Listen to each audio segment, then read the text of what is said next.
Are things starting to happen again? If you think so, welcome to the Dark Enlightenment.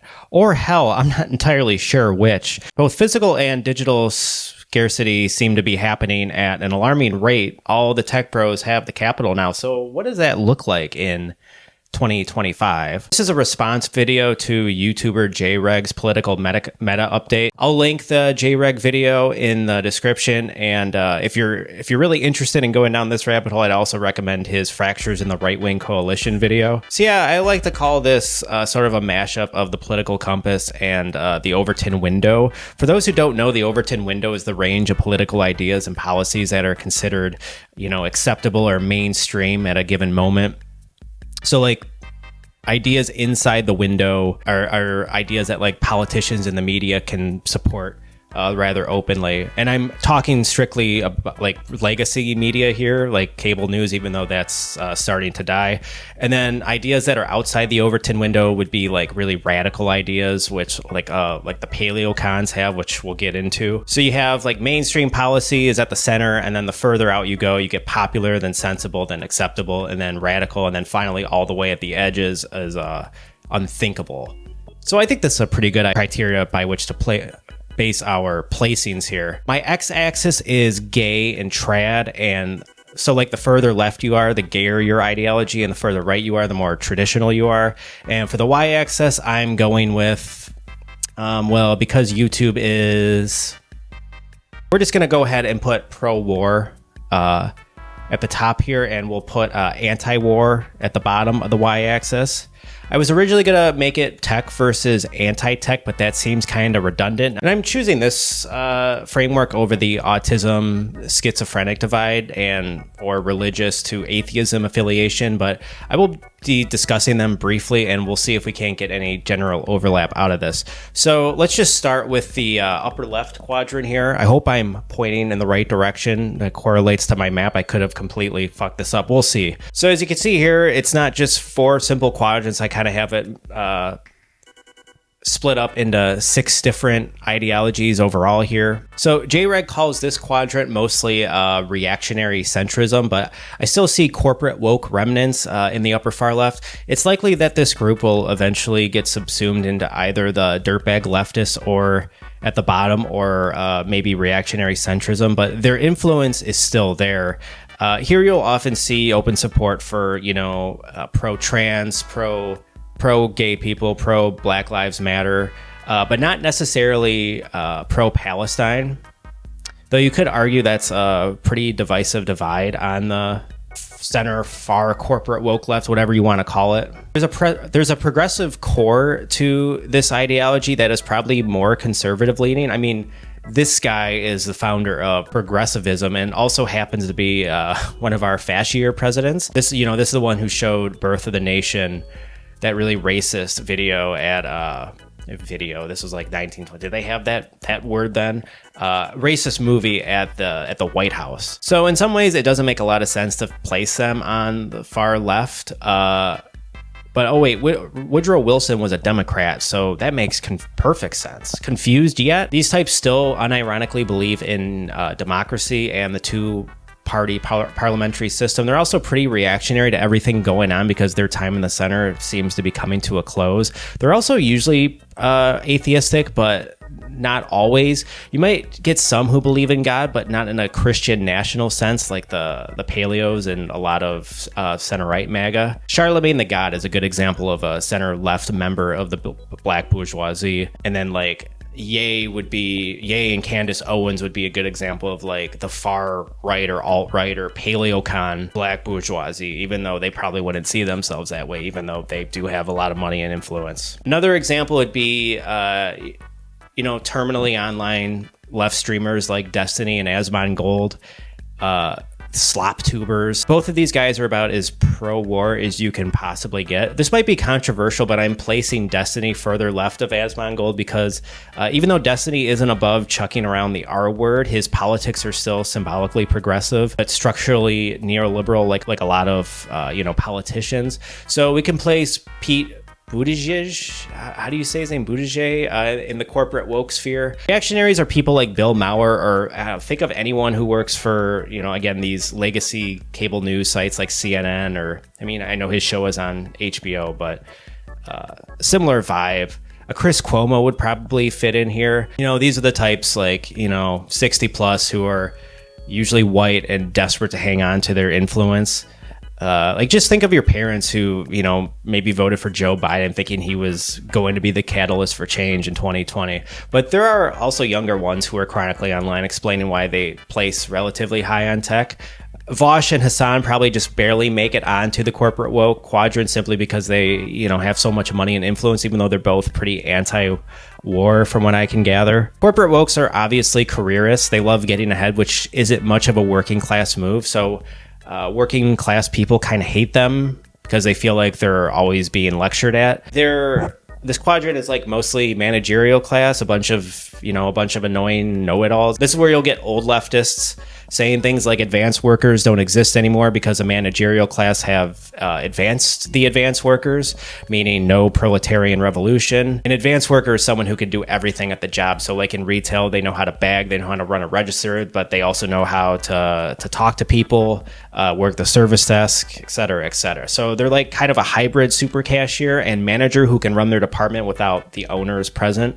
Advanced workers are different from managerial careers because a college degree isn't how an advanced worker happens.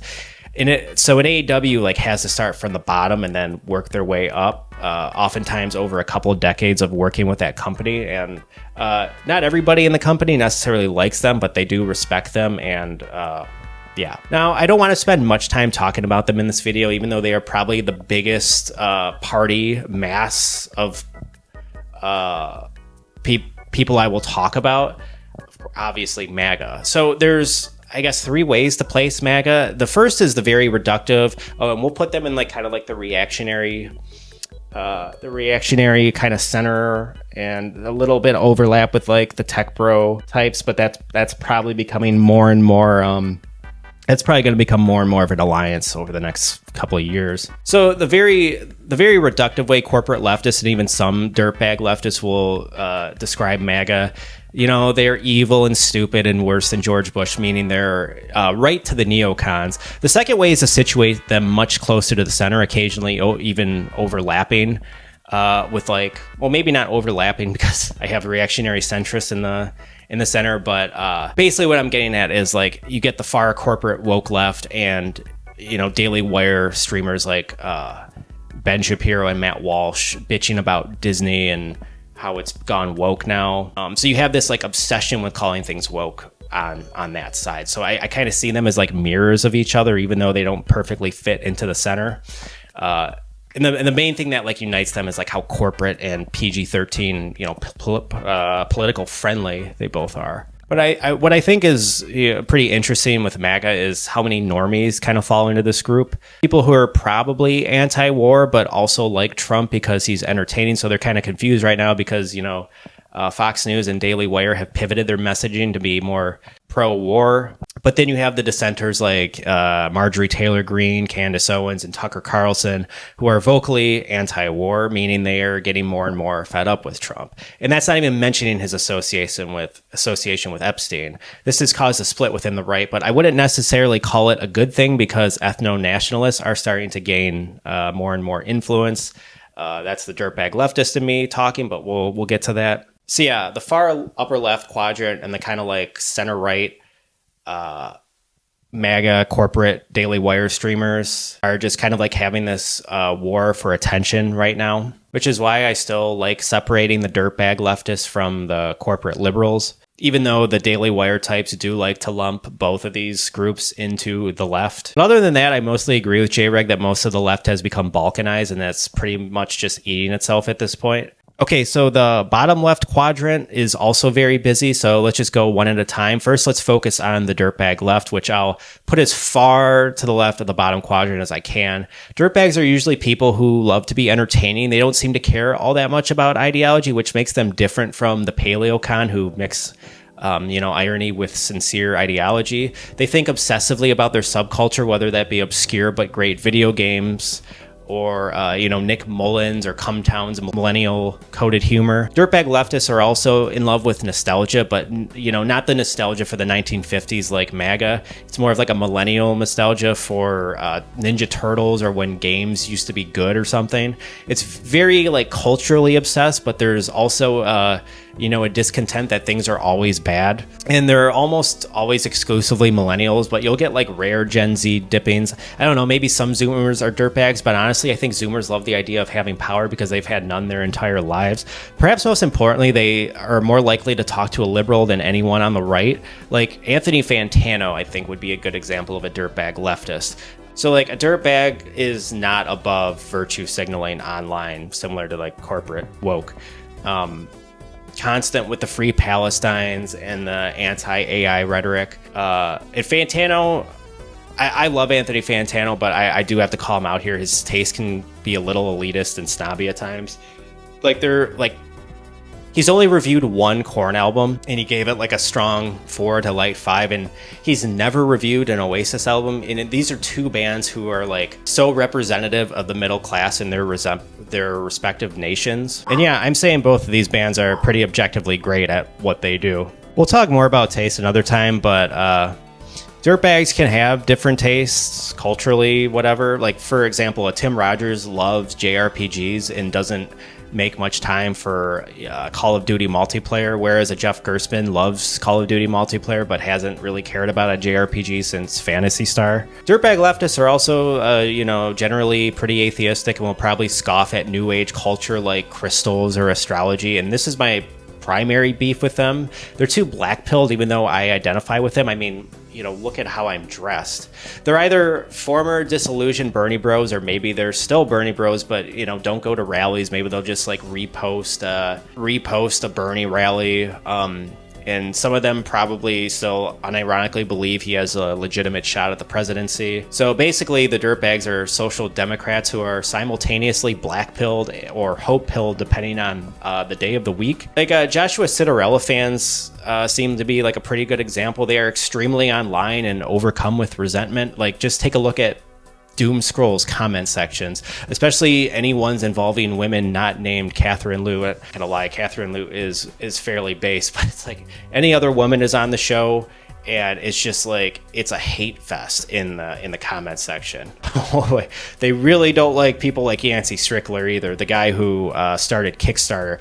Most of them are posters with very small subscriber counts, so there's like a lot of anti-tech bro resentment, like a massive fear of becoming irrelevant, which as a YouTuber myself with less than 500 subscribers, I can definitely vibe with. There's also the MAGA communists who are economically left but culturally conservative, meaning they're anti-trans and anti-gay, but also will acknowledge that this degeneracy makes them victims of capitalism, which is kind of like a interesting point that Chris Catrone agrees with, if you know what that is. And then there's the rest of the balkanized left, which I just call the dirtbag left. So this is where you get your ultra lefty Marxist Leninists and all the various strains of socialism and anarchism. So I kind of see the balkanized or dirtbag left as a fragmented coalition comprised of like thousands of micro communities who hyperfixate on like one or two things they're passionate about. Like, all due respect to Maoists and tankies, but I think it's safe to say that ship has sailed. I feel like a tanky is more within the sphere of dirtbag leftists, but not as black pill, just extremely delusional,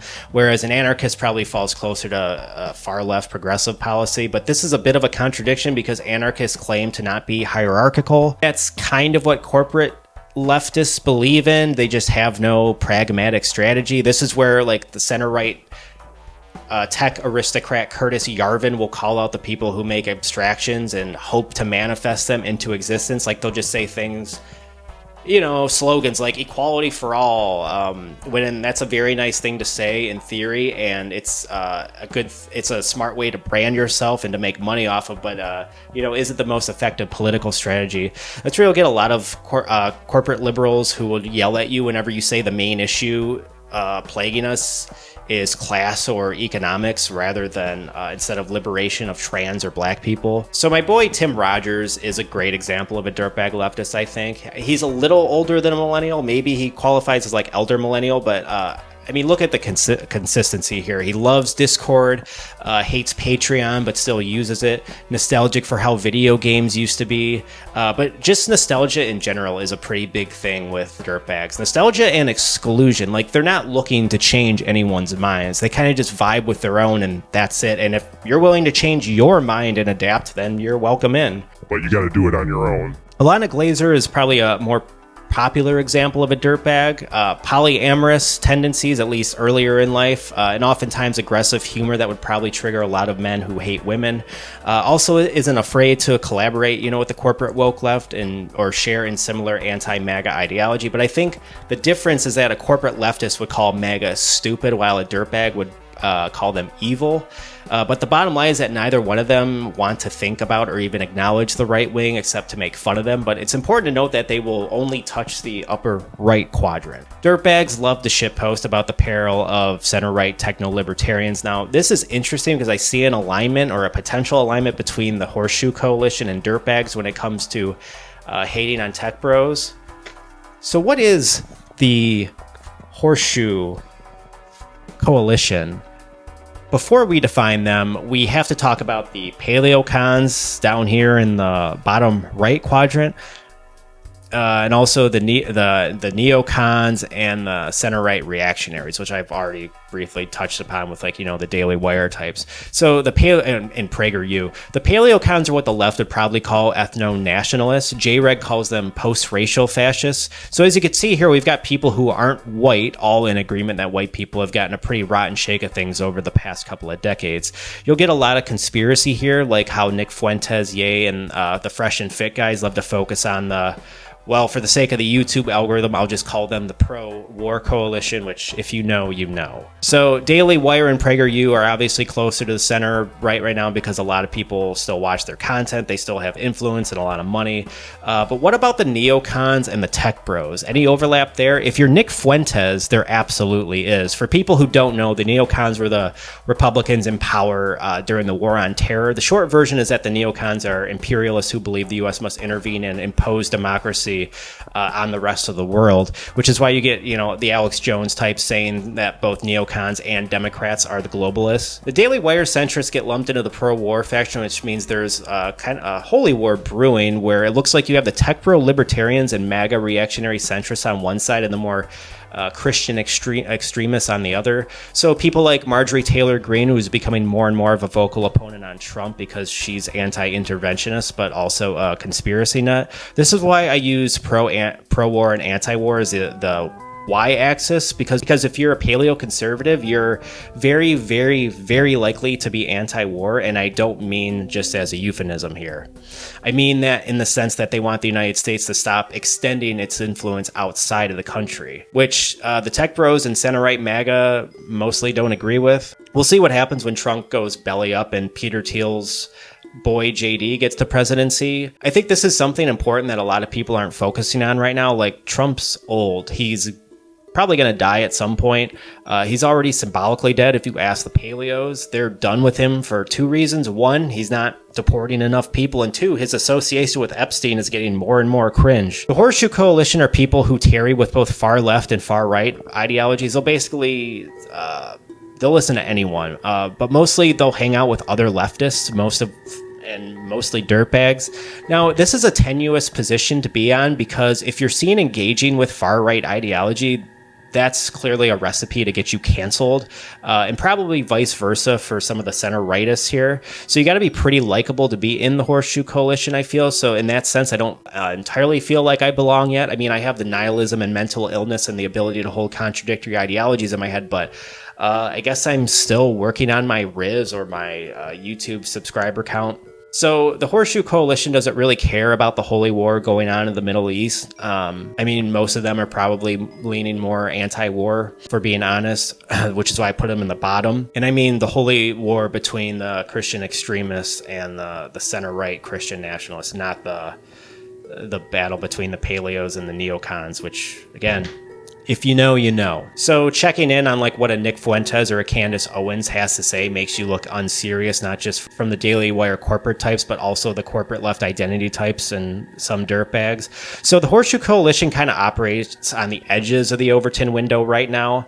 But they are gaining influence, I would say. I hope they are. They're also more willing to go to bat for AI when it comes to UBI, but will violently oppose the tech bros who want to wipe humanity off the map because the efficient accelerationists want to plunge us all into full steam ahead into the singularity. Okay, so I need to talk about Adam Friedland real quick. Like, what are you, Adam? Your friends are dirtbags, but you went on the Sam Hyde podcast. Not only Sam, but Big Dick Nick. Yeah, I just made that up. That's what I call Nick Rochefort, Sam Hyde's bestie. Big Dick Nick. Why do I call him Big Dick Nick? Because he seems like the type of guy that has at least 2 pickup trucks. To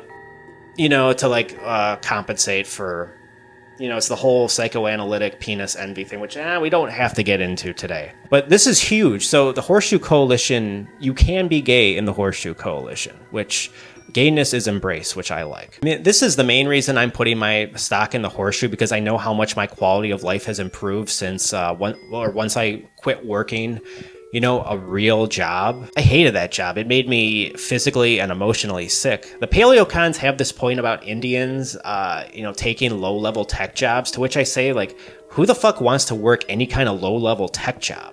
And I think the same logic applies to all these migrants who come into the country and pick strawberries.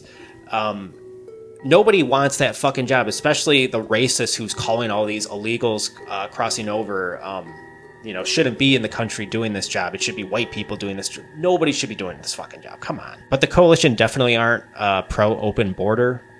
And that's because the Horseshoe loves the idea of fully automated luxury capitalism, or FELC. And this simply can't happen if you have an open border, because an open border means having to constantly bring in and increase the quality of life of, a constant influx of new people all the time, which means a lesser quality of life for the people who already live there.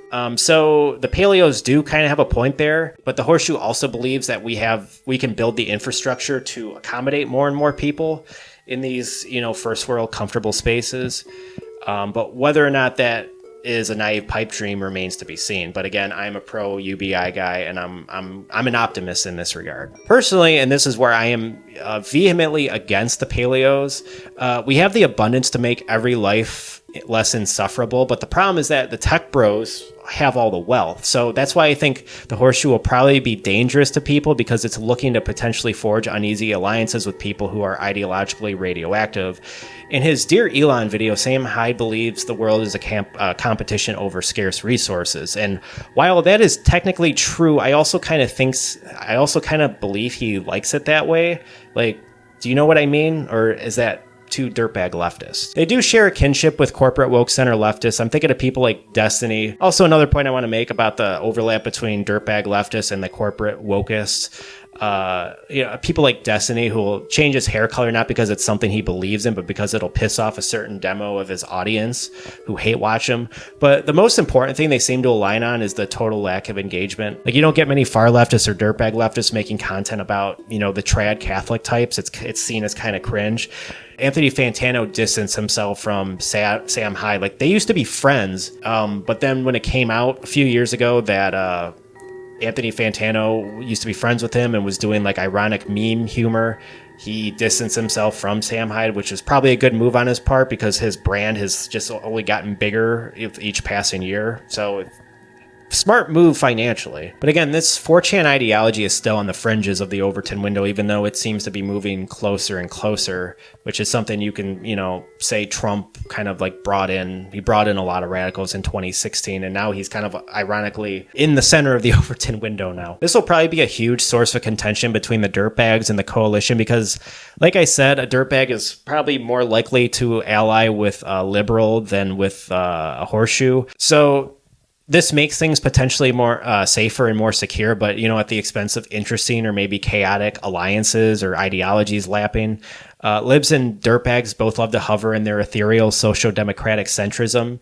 There's not a lot of populism here. These groups don't like taking on new members, like I said, which is funny because they all hate tech bros. But like the main cause of dissension here seems to be this issue of democracy. Like Joshua Citarella, who who people call the Joe Rogan of the left. He has almost exclusively all dirtbag leftists on. He'll occasionally have like a corporate woke, but he's got like mostly dirtbags. So he believes democracy can be, restored to the corporations and the tech platforms. Like the biggest difference comes down to their endgame for political systems and how they view democracy's role in change. So a horseshoe type would treat democracy as at best a temporary phase and at worst something that keeps capitalism running.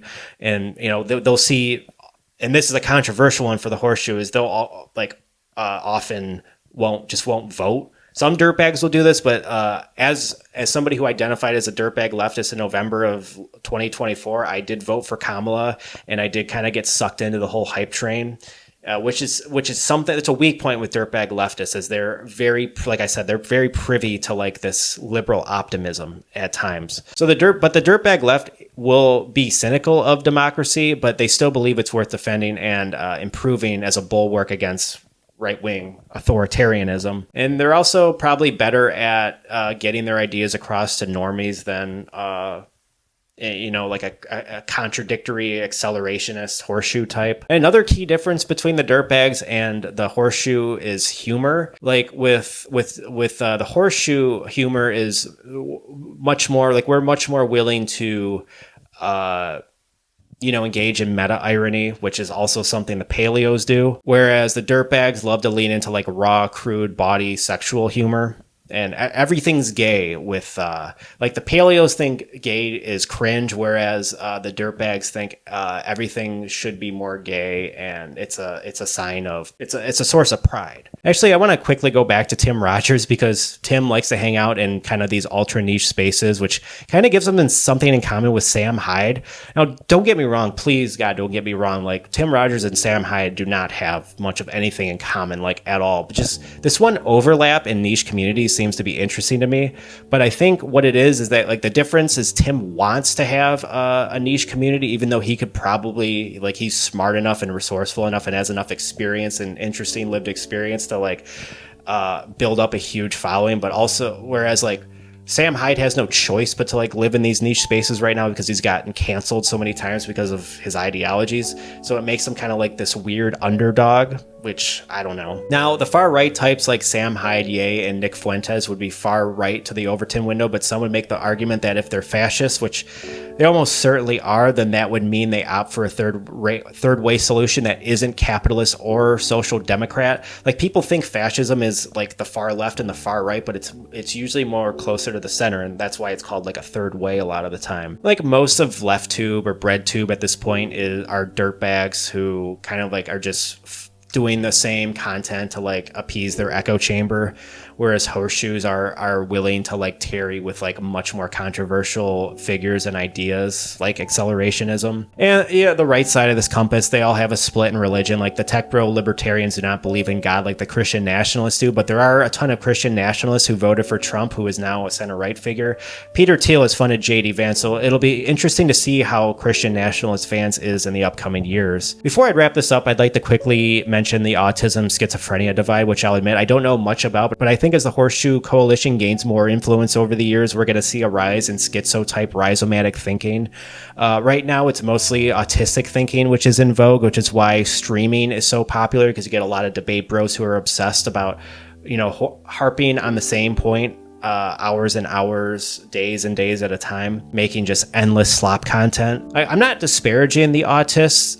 I definitely have autistic tendencies. Basically, the quick and dirty difference between a schizo and an autistic framework is that a schizo knows how to make lateral connections, even though some of the time they don't make any sense, whereas an autistic framework is mostly about vertical, logical thinking, also obsessional. And yes, I acknowledge that the schizo framework can be dangerous if not kept in check. This happens with a lot of schizo frameworks because we can't help but want to try on other identities and egos, which makes us more susceptible to manipulation and incoherent ideologies. But then again, which ideology is fully coherent? you know? So let me know in the comments which of these frameworks you most identify with. And JREG, I'm hoping you get a chance to watch this. Is this right? Where am I wrong? Or did I mostly just copy your work? Okay, I'm going to stop now.